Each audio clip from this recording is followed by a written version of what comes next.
Good day, and welcome to our webcast, Understand and Control Compressed Air System Costs, brought to you by CFE Media and Technology and sponsored by FS Curtis and FS Elliott.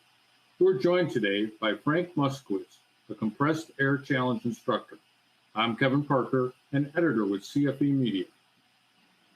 Today's presentation can provide continuing education credits. CFE Media has met the standards and requirements of the Registered Continuing Education Program. Credit earned on completion of this program will be reported to RECEP at recep.net. Compressed air systems account for up to 30% of the total industrial electrical consumption in the U.S. Pneumatic equipment makers optimize product efficiency only to see energy savings squandered in poorly designed and managed systems. Compressed air efficiency can be as low as 10%.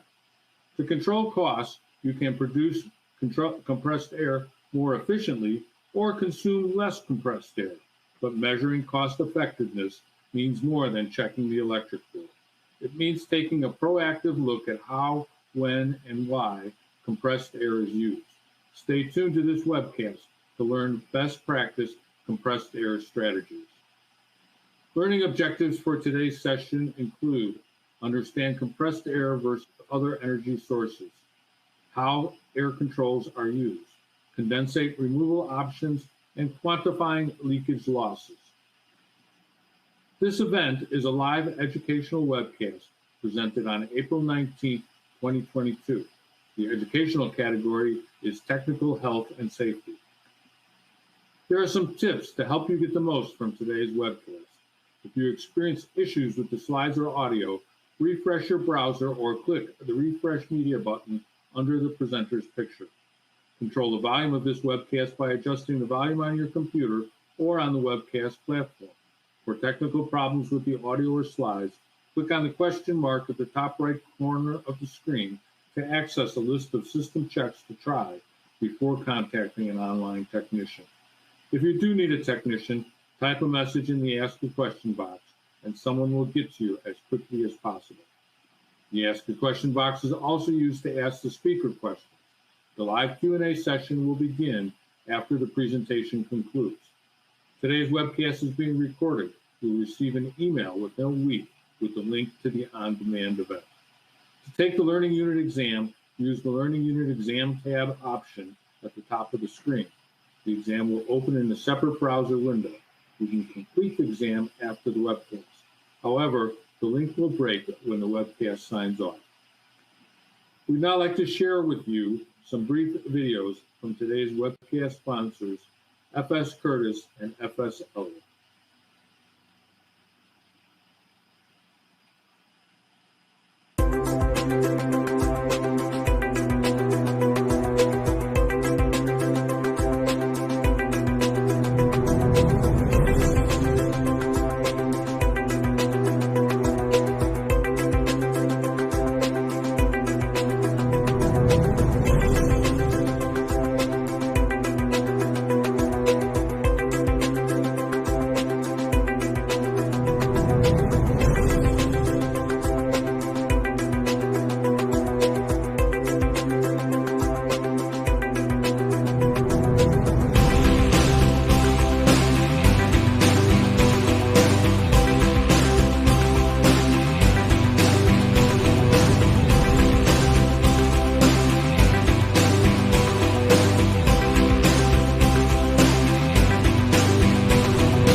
Welcome back.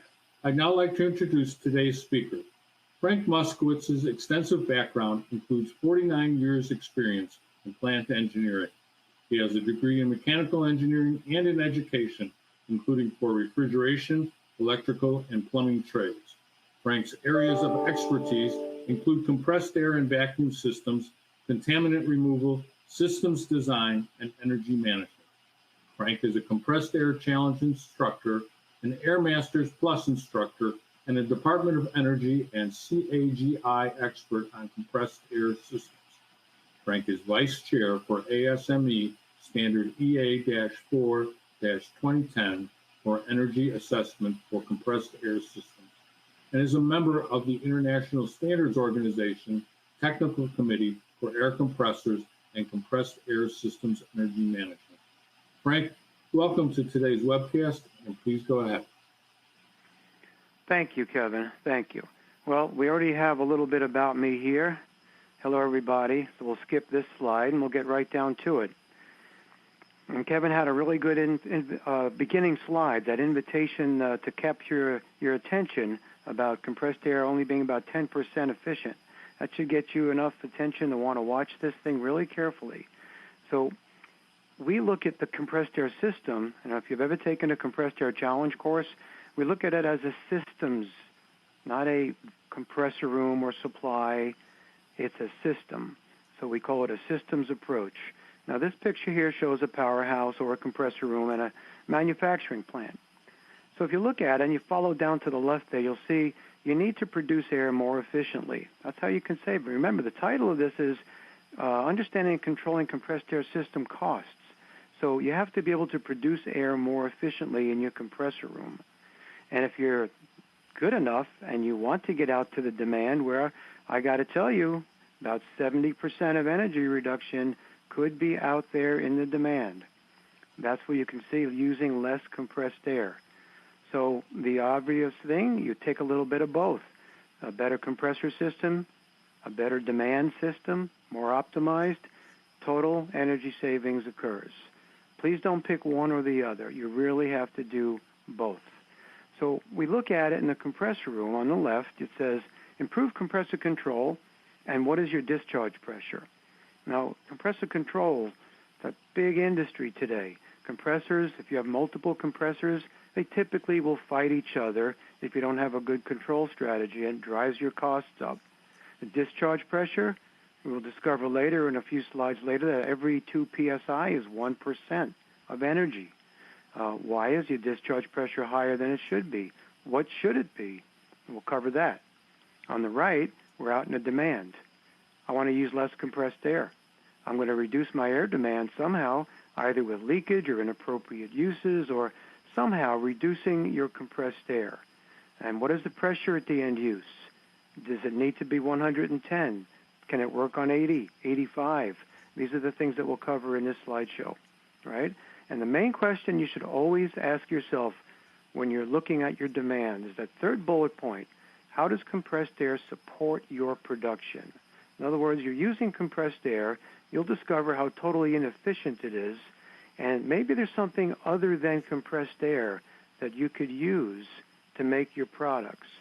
So now I call this my wow slide, and I call it a wow slide because for some of you, you may be quite aware of the costs of compressed air, others not. So I'm going to compare it to this air motor right in the bottom center of this screen. It's a 1 horsepower motor, but it's not driven by electricity. It's driven by compressed air. So that shaft is going to have 1 horsepower worth of work available to do something. And if you look at the left, you'll see, oh boy, I got 1 horsepower air motor, but then it says 7 to 8 horsepower of electric power. That means if I drive that air motor with a compressor, that's how much energy I'm going to use, not 1 horsepower. The reason? Because an air motor like that would take 30 standard cubic feet per minute at 90 pounds, and at the end of the day, it's going to be 7 or 8 horsepower required. Now, you continue going down on the left, you'll see I'm comparing it to a motor, an electric motor. And this is only 5 days a week, 2 shifts. It's about 4,100 hours a year. And let's use 5 cents a kilowatt hour. Quite variable. You end up in the California markets, boy, they're almost approaching 30 cents a kilowatt hour. And we take it to the bottom, we see 1,164 versus 194. So the reason it's a wow slide is a lot of you are using compressed air, or most of you, I imagine, to make product, to make yourselves money. But look at the difference in using an other source other than compressed air. Please always keep that in mind, that there are other possibilities beyond compressed air to make your products. Beyond compressed air. We'll see. Now, there's three components here that I consider waste, right? Title here, where does the air go when it leaves the compressor room? Well, if you read this first bullet, it says only about 50% might get to the end use. Where's the other 50% go? Artificial demand. And if we had a big enough time or a nice time span, we'd say, hey, what is artificial demand? You know, if you're in a compressed air challenge class, we go over it. Basically, artificial demand is the extra flow from unregulated end uses when you run them at a higher pressure. Greater pressure, more flow. And we have a leakage component in the middle, and poor applications, also known as inappropriate uses, and those are deemed where you can do the job with something other than compressed air, okay? We make it into a pie diagram. Everybody should actually know this about their own facility. When that air leaves your compressor room, what portion is actually going to production? Now, DOE studies show about 50% typically gets to production to make your product. And the other is these three components of waste. The inappropriate uses or poor practices. Artificial demand is the extra flow from running at a higher than required pressure. And, of course, leakage. Now, this pie will divvy up quite differently company by company. But you really should understand in your own systems what portion you have of each, what portion is going to production. That'll really be a telltale sign. Let's take it further. We just went over the top green arrows. That's the air leaving the compressor room and going to production, maybe. And here's the other three pieces of waste. What about this piece? What about the electricity consumed by the compressor? That's this blue chunk here. And as you can see, quite obvious, heat loss, 85%. So I match a compressor with an incandescent light bulb. You know, the incandescent light bulb, beautiful thing, lit up rooms, nice and warm light, everyone loved them. Yet the incandescent light bulb has fallen out of favor, and the reason, of course, is 90% of the bulb was heat, 10% was light. And eventually people got, hey, that's kind of crazy. So now we have LEDs and compact fluorescence and all kinds of other cool things. But you know what? With an air compressor, you're stuck with this. If you want to create air at 100 psi or something close to that, 85% of your electric bill to those compressors goes off as heat. And we have whole other chapters we can go over on how to capture it. Just be aware of that. Therefore, this little slither, 10, 15% left, that's all you get. That's all you get. Therefore, this is I call it a utility that we need to be very, very careful with in the respect of only use it as you need to use it. Now, you're in a compressor room. Well, most people start there. Let's have a look what's going on in there. You're walking around in the compressor room. What do you look for? Well, there's a lot of things that are very visual. For example, if you have centrifugal compressors, you're probably well aware of the term blow-off, right? Now, here's one in a compressor room where that blow-off valve, this is the inlet valve, that's a blow-off valve up top. Well, it was actually broken and then locked in that position. There was hundreds of CFM every minute of the day blowing off to the tune of tens of thousands of dollars a month. The customer didn't even think about it because there was no dollar signs showing, right? That's what happens. A dryer. I mean, we have visual maintenance indicators on dryers, desiccant and refrigerated. Most of my customers, I go into their places, I'm looking and go, hey, this thing's an alarm, that's an alarm. Look, this is a high temp alarm. This dryer was shut down after about 10 minutes more of this. I didn't get the shutdown mode. I just took this picture. And, of course, then the moisture started condensing downstream, which created scrap rate for the guy and some product damage, and their costs went up. Remember, this is all about system costs. This guy, ductwork was put on a compressor. They never really had it engineered properly. It created a back pressure of about 5 inches of water column, which is devastating for an air-cooled air compressor. That fan is not made to push past a couple of inches of water. Some of them can't push past a half an inch of water column. So in order to keep this running, after every hour it was shutting down, they just cut a hole in the top here, and that's how they fixed that problem. But it caused about $10,000 worth of lost product in the process. Visual, all visual. Now, reducing pressure in the compressor room, what do you look for? Why are you running it higher? Why? What do you look for? Just remember this. Every 2 psi you run above what you should be running adds 1% energy. If you're running 10 pounds higher than you should, you're paying a 5% energy penalty on those motors. Now, the actual real problem is, why are you running it? Are your compressor controls just set improperly? Maybe. Do you have much pressure drop through dryers and filters? Is that why you're pushing harder through them and raising the pressure? Maybe. There's a lot of variations here. And the higher pressure you create, the more artificial demand comes into play. Let's have a look at that. What is artificial demand? Here's a little cartoon I made up. So look at the bottom here. We're at 80 psi, and we got a leak. It's a 1/16 inch leak equivalent. Well, let's just call it 5.36 SCFM from an orifice chart. All right, that's fine. It's never going to go away if you keep it at 80. What happens? A new plant manager comes in and goes, oh, we need to run the plant at 120. What happened to that leak? That leak is now leaking at 7.62 SCFM. And on the right of the slide, a leak consumes 42% more air at 120 psi than at 80. Kind of makes you think about it. Anything unregulated, and leaks are unregulated, will be linear. So this was a 40 psi increase in pressure and about a 40% increase in flow. Think about how many end uses in your facilities are running at a higher than required pressure. What drives the compressor higher? Not paying attention to pressure drop through filters. That's an easy one. That's a visual. Here's 2 filters going into a very large desiccant dryer, 2 filters leaving the desiccant dryer. Kind of pressure drop we have here.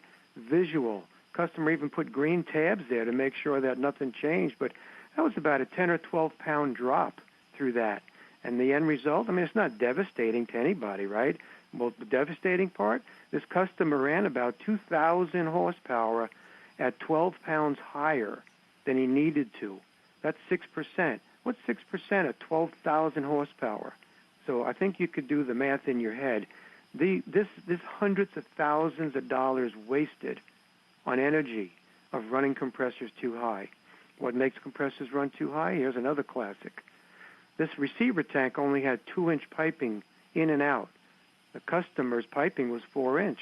Well, they didn't want to remove the tank and put a new one in. No, why would they want to do that? So a clever contractor said, hey, I can just bush it down. So they went from 4-inch to 2-inch, then out to 2-inch. This was a 6 psi drop. And again, it's not a big deal. It didn't hurt anybody, 6 psi, but the customer ran the compressors 10 psi higher than they needed to be at a 5% penalty. And that's what it's all about, is the penalty of running at a higher pressure. Nothing's going to break. It's just the penalties of energy. Now, what about dryers? They're in the compressor room. You're looking at the dryers. I live in Phoenix. That's where I'm doing this from. And the ambient conditions here are obviously well over 100 degrees during most of the year. We're about to hit that again. Do we need a refrigerated dryer in Phoenix? Yes, that's all we need. A lot of my customers have desiccant dryers. I don't know why. The vendor came in and said, well, the customer said, hey, I got water in the lines. Simple vendor answer, I'm going to put in a desiccant dryer. That'll fix your problem. More than likely not. Energy costs go way up on a desiccant dryer from the purge losses, especially if you buy a heatless. So there's a $1 difference there, all right? Compressor room, do you have receivers? Inadequately sized receivers? No receivers? Well, not good. On the right, you'll see a little note here. It says, when it comes to sizing an air receiver, a good rule of thumb, 3 to 5 gallons per CFM. If you've ever taken a compressed air challenge course, and I sure hope everybody eventually does, it's really a really good training.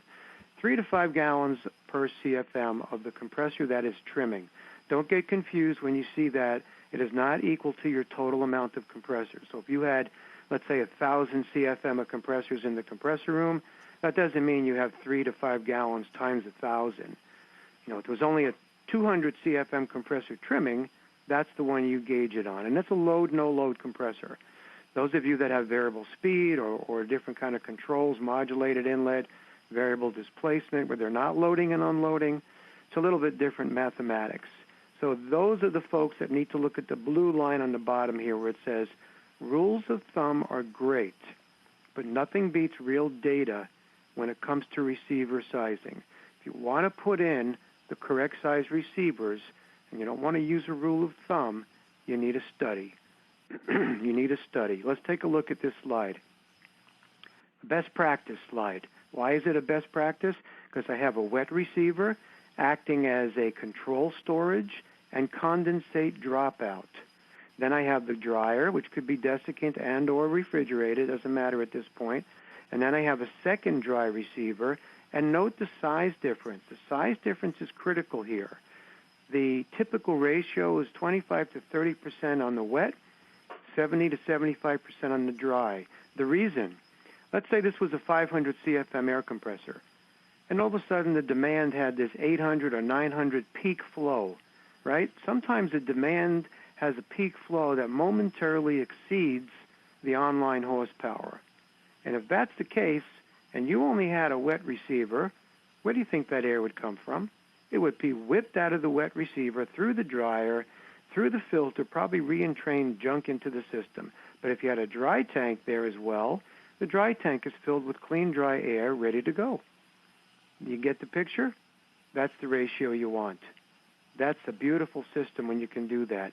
And a condensate dropout, remember, the air coming out of your compressor is 100% saturated, which means any further cooling, moisture will drop out. Definition of dew point. Tanks are colder or cooler than the discharge pressure of the compressor, so water will condense, and that helps the dryer immensely. So all these things, again, they're visual. Still in the compressor room. Condensate removal. Do you have a ball valve you've cracked open? Are you using timer drains like in the middle? Are you using zero air loss drains or no air loss drains like on the left? Big difference, right? I think you understand that. Most people do enjoy the timer drain in the middle. However, that's an air leak, and most of them cost the customers $500 to $700 a year in wasted air, because during the blow time, that's not water or condensate, it's compressed air. Depends on what your timer's set at, and no one can actually identify it. Zero air loss drains are the best. Now, here's a good one. In the compressor room, another visual. What's that black thing sticking out there? The black thing is a condensate trap. As the air leaves the aftercooler, and luckily I have it circled in red, that was bone dry. You see, that should be leaking water or condensate 24/7 as long as that compressor is running. And that's why I like an air gap. Those of you that hard pipe your condensate trap so there's no visual, don't do that. You want to have something visual, because this visual gave me a clue, and it being bone dry, that was stuck. And you can see the picture on the left. There's a ball float on the bottom. I'm going to drink water here. And they rust. And if you have a solid pipe, you'll never know it. What was the complaint of this customer? They went through a refrigerated dryer, water downstream. They bought desiccant dryers from the vendor because they had water downstream. And guess what? They ruined the desiccant, and they still had water downstream, because it had nothing to do with the dryers. Zero air loss dryers, all shapes and sizes, they need maintenance. Here's one that was leaking. You know, nothing beats a visual, and this visual is the best. It's about 10 CFM cracked valve. Customer didn't want to worry about timer drains. He didn't believe in them. They cost about 10 grand. This particular leak was about 10 grand a month for this customer. This one ruined 2 desiccant dryers, and the guy had about $50,000 worth of desiccant replacement. This is downstream of one of those separators where the ball float mechanism is down in here. You know, I can't point to it, but you can see on the bottom. How did I know this was a problem? Well, I wanted to put my pressure transducer in that line, which should have been free of water. And when I opened the valve up to blow some debris out to make sure my transducer would get in there, boom, all that water came out. So that's how we discovered that one was no good. Here's a cool picture where a compressor came in with the separator and trap as a separate boxed element. They put it in the wrong spot. The contractor in this case thought it was a filter. Should have been placed at the outlet of the compressor. That wet tank actually was filling up with water, and those guys actually saw water coming out the bottom of that little float trap, which meant that receiver tank was full of water. So that was pretty bad, really bad. Visuals, all these are visuals. All right, let's get out of the compressor room. We've got enough time in there. Look at all the problems we found. Let's get out and let's have a look. I call it a treasure hunt. The reason, when you're out in the demand, it's unknown territory. It's not comfortable for a lot of folks to be out in the demand because production rules. So here's the things that you look for out there. And obviously the very first thing, the biggest component of waste out there in the demand is leaks. Leaks. So you can get an ultrasonic leak detector. You can own one or call a company in. Or the newest things are acoustic imagers. And you really have to worry about doing this only because you're going to find about 20 to 30% of your air going to leaks, guaranteed. Here, this guy's wearing earmuffs. That's an ultrasonic leak detector. Let me show you what the other ones look like. These are new technology. Some of you might be familiar with things. Might be familiar. I don't put names on anything because it's a neutral presentation. But an acoustic imager, it uses microphones, it signals. It's still looking for ultrasonics, but the picture that you're looking at while you're holding it has little rainbows that appear around where there's a leak. You don't wear earmuffs. It's an amazing tool. I recommend everybody either hire someone to do it or maybe start looking to buy your own. They are a little pricey, but boy, leaks are 30% of your electric bill. You know, count on that. Here's a couple of pictures from one, and you can see that the little rainbow here, this manhole cover was on top. Every one of those little holes on the manhole cover had a rainbow, meaning air was coming out. We go, what the heck's going on there? And it turned out, we pulled the cover, maintenance did, and it turned out to be a half-inch line fully blown from the compressor room, condensate line stuck open. So found it immediately, right? Here's one just walking. It's about 40 feet away. There's a valve stuck in this refinery, and literally 40 feet away, just moving the camera around, there's the leak, and then you can get closer to it and tag it. There's so many things you can do. For those of you that are non-believers about, hey, you found the leak, it's going to report it out, the size and all that, it's going to give you the dollar amounts. You know, I've read a lot of reports where the technicians come in and they go, oh, this leak was 10 CFM, and I'm thinking, oh, man, that's not 10 CFM. If you ever want to check it, it's called the bag method. So here's a guy, Tom Wenning from Oak Ridge National Labs. We were doing on a job. He took I think it was a 50-gallon bag, 50-gallon size. We put it over a leak. This was to prove or disprove a leak detector that was being used. Put it over the leak. It took 120 seconds to fill it, and little math, 3.3 CFM. This is super accurate. It's as accurate as you trying to figure out a drip on your faucet at home. You take a gallon pail, you put it under the drip of your faucet, come back an hour later, the pail's full. What's your leak? A gallon an hour. These are exact volumes. We use compressed air by volume per cubic foot, so we know. And if you really don't want to do this, we have what we call a measure tool. The DOE and Oak Ridge National Labs have created this tool, Measure. If you Google Measure tool, you'll find this amazing calculators. There's about 15 calculators for compressed air. One of them happens to be leak loss calculator. Or they call it an estimator, based on the bag method, where you plug in how long it took to fill up a bag of exact height and diameter, so it doesn't matter if you don't know how many gallons the bag is, and it's the same thing. This one took 300 seconds. There's the size, 7.28 SCFM. You'd have to Google DOE Measure Tool to find this, and if you have my email, you can email me, and I will give you a link to it. It's a fantastic tool. Condensate removal without the loss of compressed air. My goodness, I do 4 or 5 of these a month for the last 40 years.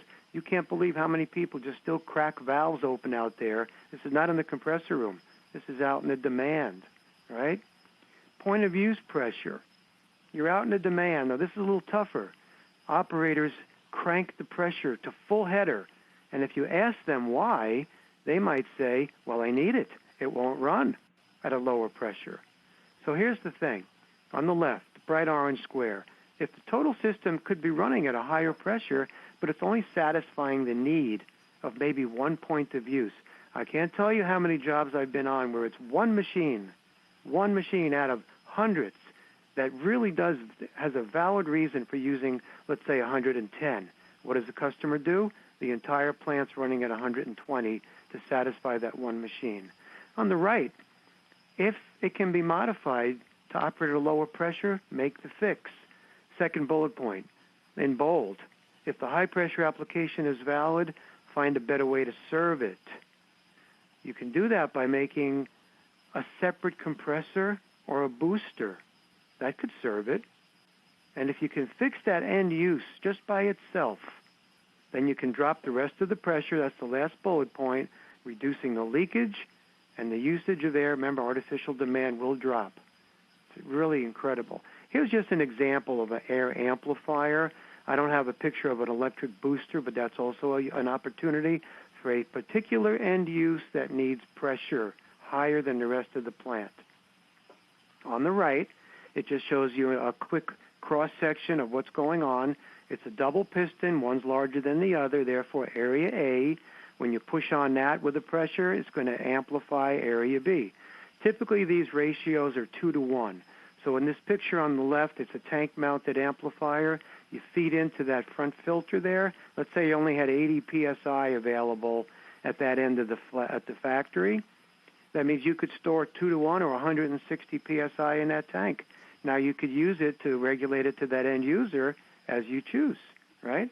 Bottom blue line. If an end use is valid, then increase the supply pressure only at that point. Don't do the entire plant.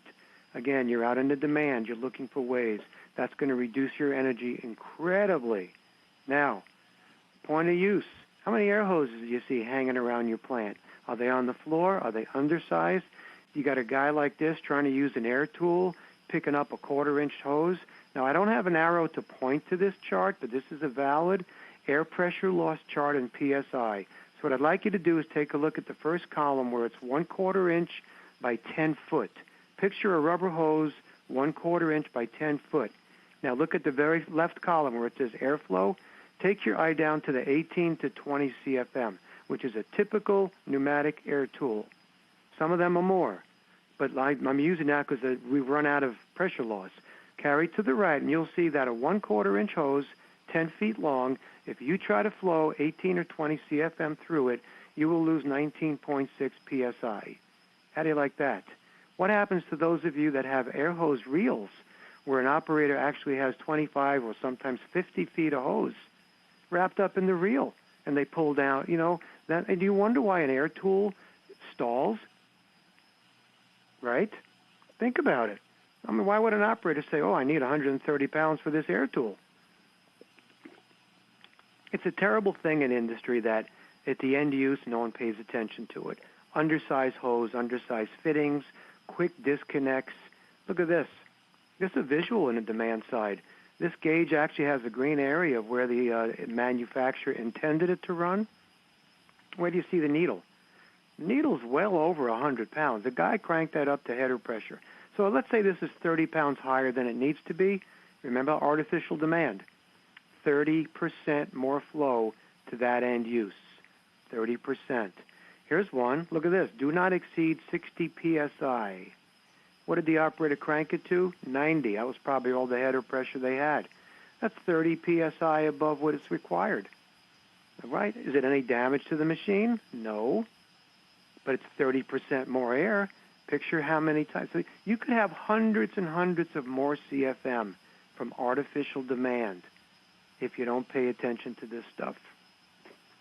Remember the inappropriate uses or the poor practices? Now, unfortunately, during this presentation, we don't have enough time to go over each one, but any one of these, open blowing, sparging is making bubbles or mixing and stirring. A lot of people use compressed air to make bubbles. Aspirating, atomizing, padding, transfer, dilute and dense, moving product with air, with compressed air, generating a vacuum with compressed air, personal cooling, blow guns, open hand blow guns, cabinet cooling, cooling electrical cabinets with compressed air, vacuum venturis, diaphragm pumps, timer drains, open drains, air motors. All of these, they're potentially inappropriate, meaning potentially any one of them can be replaced with something other than compressed air. This could be 30 to 40% of your air usage right here.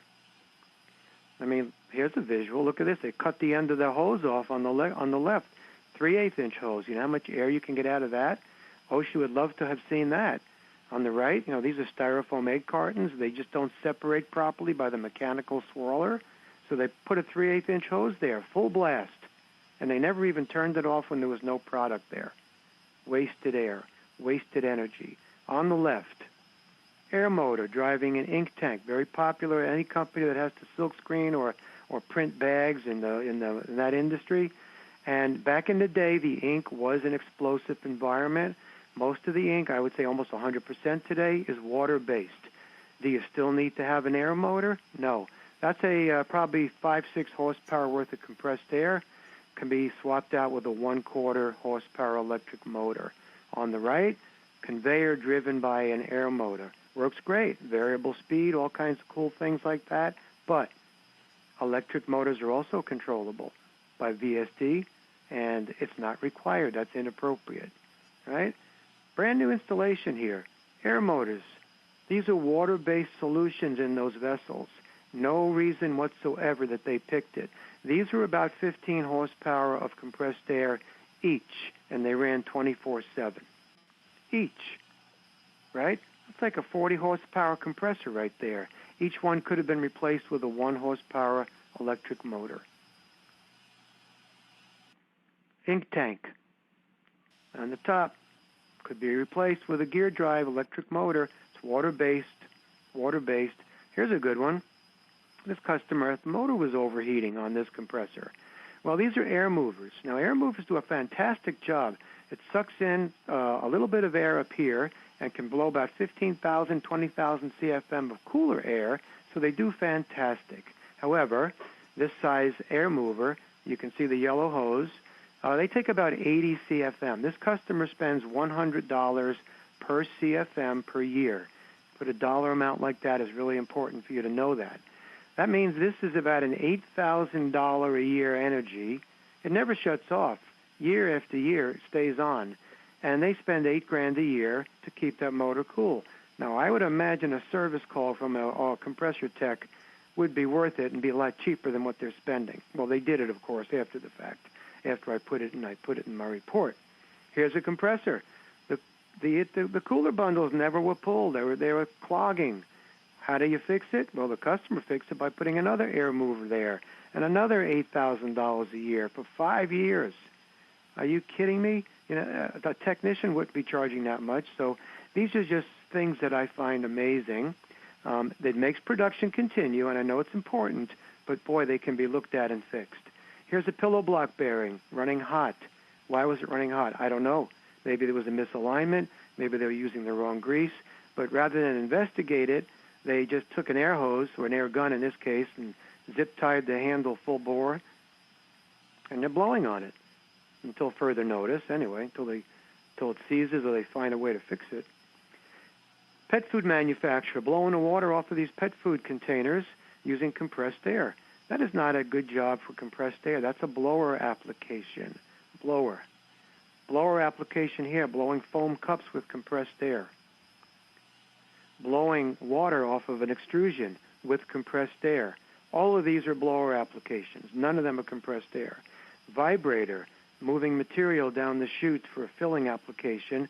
A vibrator is pneumatic. On the right side can be replaced with an exact copy of an electric. So you can see that compressed air does not always have to be used. And then you're looking in the plant. You're still out there. That's why I call it a treasure hunt. You're looking out there for waste, right? Open blowing, things that are not required to blow on, and when there's no product there. What about this? Here's a big air leak, and they tried to duct tape it. It was still blasting out. Very, very visual. I hope not everybody, and I hope none of these pictures belong to any of you folks, but here's a gal that's doing a best practice. She's blowing cups.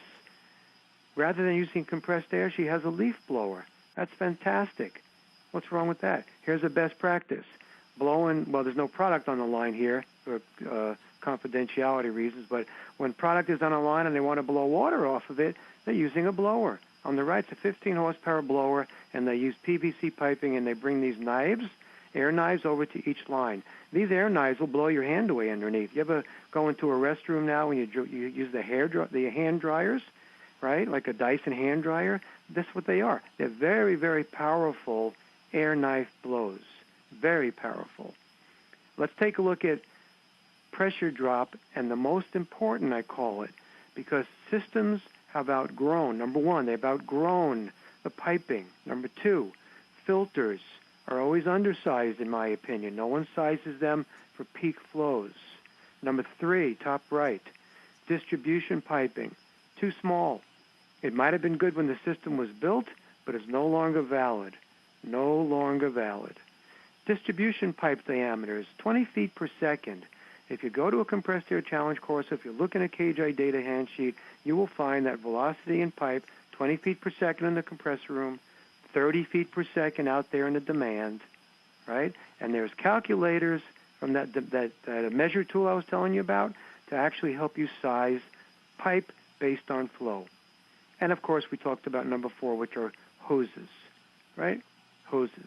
You do not want to use hoses in great length. Look at this one. It was like a 200-foot long length of hose, and it went another 100 foot down before it finally connected to the main header. It's really funny that I find all these things. Air hose by itself with a quick disconnect, it's hard enough to get one tool to work right. Please don't ever do 3. Ever 3.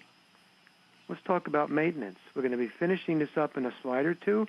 So the last topic I talk about here is maintenance, and the reason is you walk the demand, you walk the compressor room, you can find maintenance issues. Now this, of course, is back in the compressor room, but these are chilled water lines that were rotting and rusting. When you see things like this, that's crazy.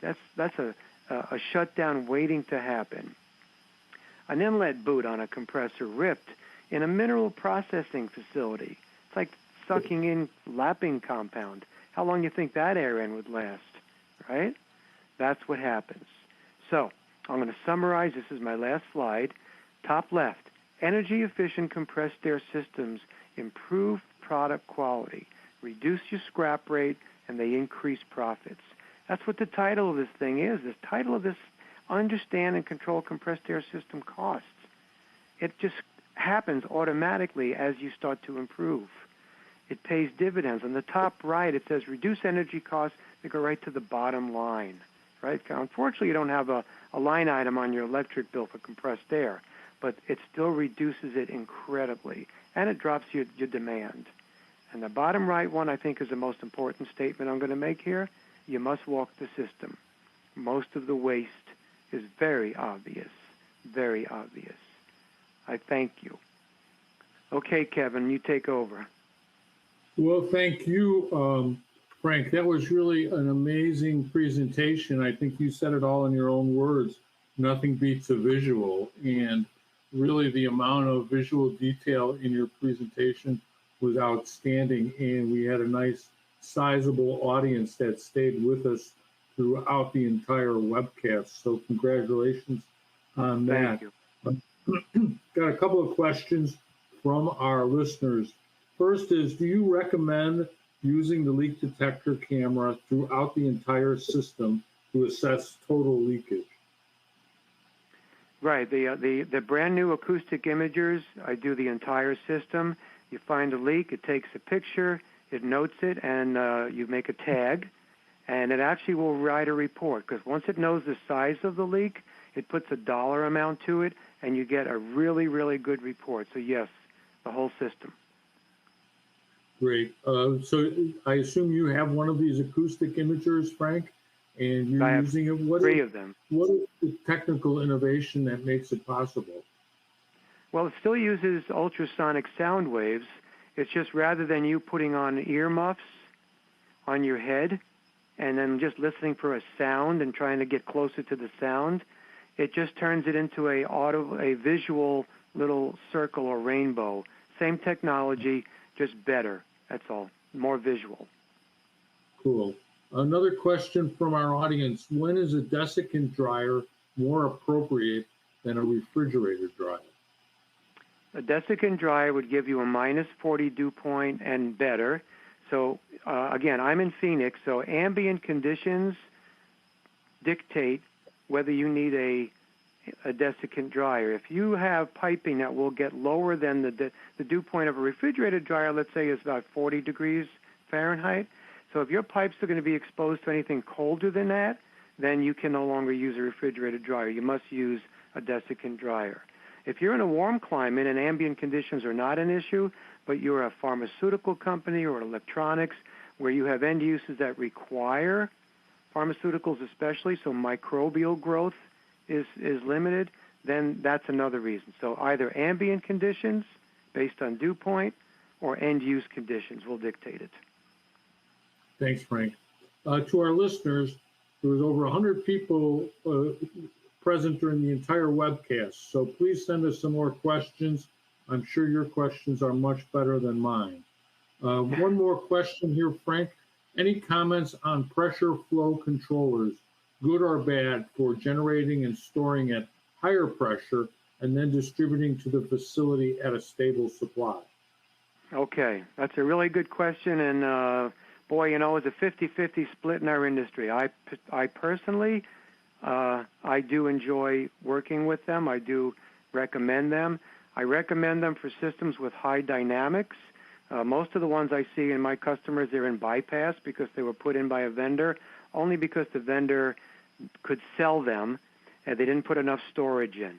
The goal of that is to reduce the pressure out in the plant, very stable reduction of pressure, which reduces artificial demand. It could stop another compressor that's in standby from coming on. The people that don't like it say, hey, you got to raise the compressor pressure, and that's going to cost me money. But my answer to that is no. You leave the compressors where they are, and you lower the demand pressure, and you create your differential there. So I am a believer in it.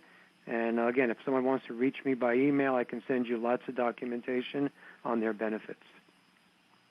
Well, thanks, Frank. And to our audience, comments about Frank's fish tank are not considered questions. So please send us real questions. Next, just a simple question. What are some of the most current technology trends when it comes to air compressor systems? Well, you said it first, Kevin. You said most compressor manufacturers, they do an amazing job making the super efficient compressor. And it says, then you said, but it's squandered in the crummy systems. I know you didn't use that word, but I'll use it, in crummy systems. So the only thing you could do, there's no new technology. The only new technology out there is compressor control, right? A compressor is still going to create so much CFM per horsepower. We've yet to invent something that can blow anyone else out of the market. They're all pretty much equal, but some are better than others regarding how do they talk to their fellow compressors. So compressor control is really what's going bonkers now, really, you know. Communication. Good. Question from the audience. Do you feel that piping storage is acceptable? No. Piping never should be counted as storage. That measure tool will go over.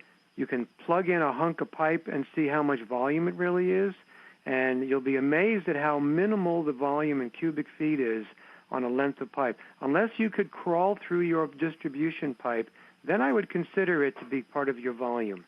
If you can't crawl through it on your hands and knees, don't count down it as volume.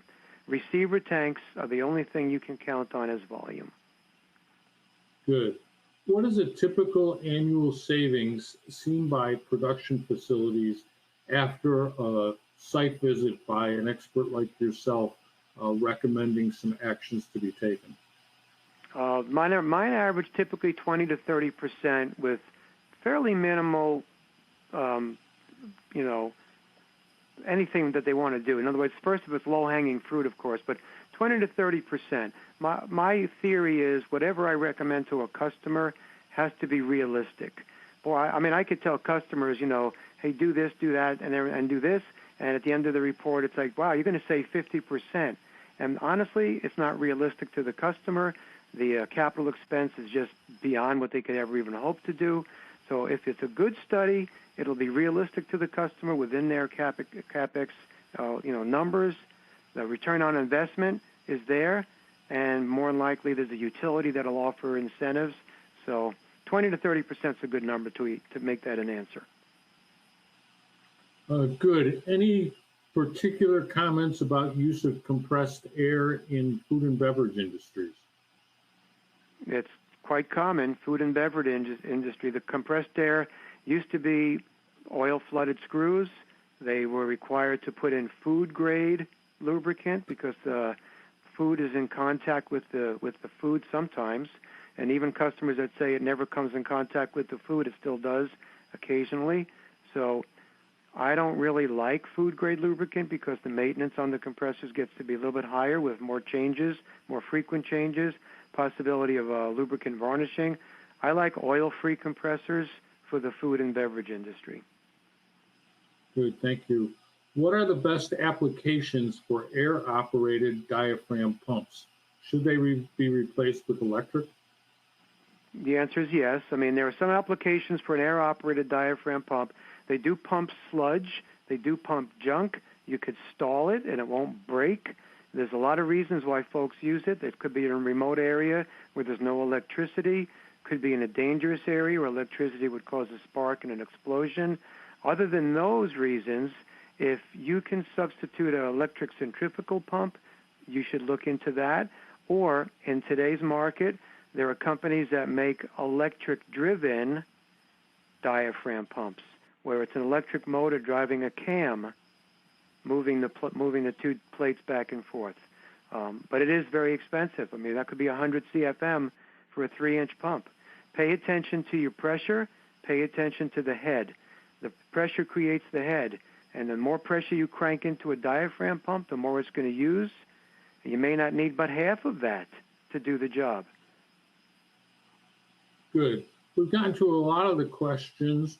One individual is asking that you review this best practice slide again and Okay. talk a little bit about some of the very best practices.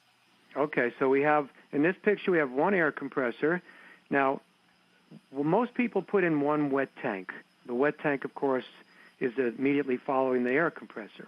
I hope at least that. That came from an offshoot of the days when reciprocating compressors were the dominant air compressor. And with the reciprocating compressor, that was a pretty junky airflow out of it, and there was a lot of oil and water carryover. You had to have something to capture it, plus there were pulsations that you wanted to dampen the pulsations. So wet tanks usually stayed in the compressor rooms.